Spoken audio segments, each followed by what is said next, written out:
Corona महामारी का वो दौर याद है?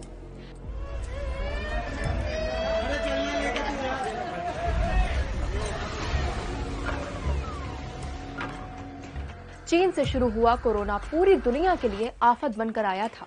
अब ऐसी ही एक और बीमारी फिर से चीन में पनप रही है। WHO भी इसे लेकर सतर्क हो गया है। लेकिन क्या है ये बीमारी जो बच्चों के लिए घातक बताई जा रही है, और क्या ये महामारी बन सकती है? इस रहस्यमय बीमारी को मिस्टीरियस निमोनिया कहा जा रहा है। WHO का कहना है कि 13 नवंबर को चीन के नेशनल हेल्थ कमीशन ने प्रेस कॉन्फ्रेंस कर इसकी जानकारी दी। चीन में फैल रहा मिस्टीरियस निमोनिया सबसे ज्यादा असर बच्चों पर डाल रहा है। चीन के अस्पतालों में बीमार बच्चों की भीड़ बढ़ती जा रही है। इसके सिम्टम्स कोविड जैसे ही हैं, जिसमें तेज बुखार, सांस लेने में तकलीफ आदि शामिल है। लेकिन शुरुआती रिसर्च में कोरोना वायरस को इसका कारण नहीं माना जा रहा है। मेडिकल प्रोफेशनल्स इसे माइकोप्लाज्मा निमोनिया का असर बता रहे हैं। इसे वॉकिंग निमोनिया भी कहते हैं। ये ऐसा बैक्टीरियल इन्फेक्शन है जो खासकर बच्चों को अपनी गिरफ्त में लेता है। वैसे तो ये पैथोजन हल्का इन्फेक्शन ही फैलाता है, लेकिन कुछ केस में गंभीर स्थिति पैदा कर अस्पताल में भर्ती होने की नौबत भी ले आता है।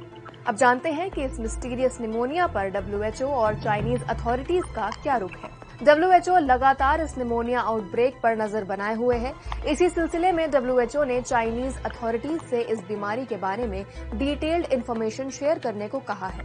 वहीं चीन ने WHO से सर्विलांस और लगातार बढ़ते मरीजों को मैनेज करने के लिए हेल्थ केयर फैसिलिटीज को बेहतर बनाने की जरूरत के बारे में बात की है।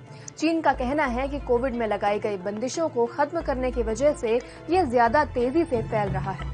अब बात इस बीमारी के महामारी बनने की संभावना पर। बिल्कुल शुरुआती दौर में ही WHO का इन्वॉल्वमेंट ये बताता है कि जिस तरह कोविड सिर्फ चीन तक सीमित न रहकर पूरी दुनिया को अपनी चपेट में ले गया था, वैसे ही ये बीमारी भी दुनिया में तबाही का नया रूप बन सकती है। कोविड जब आया तो जरूरी एहतियात नहीं बरते गए, इसीलिए ये महामारी दुनिया भर में फैल गई और नतीजा हुआ करोड़ों लोगों की मौत, ऑक्सीजन के लिए जूझते लोग, खचाखच भरे अस्पताल और हर पल डर का माहौल। मिस्टीरियस निमोनिया की वजह से ये मंजर दोबारा आए, ऐसा कोई नहीं चाहता। यही कारण है कि लगातार इसके बारे में और जानकारी जुटाई जा रही है। इसके लिए लैबोरेटरी टेस्ट्स और अलग अलग एक्सपेरिमेंट्स का सहारा लिया जा रहा है। आज स्पॉटलाइट में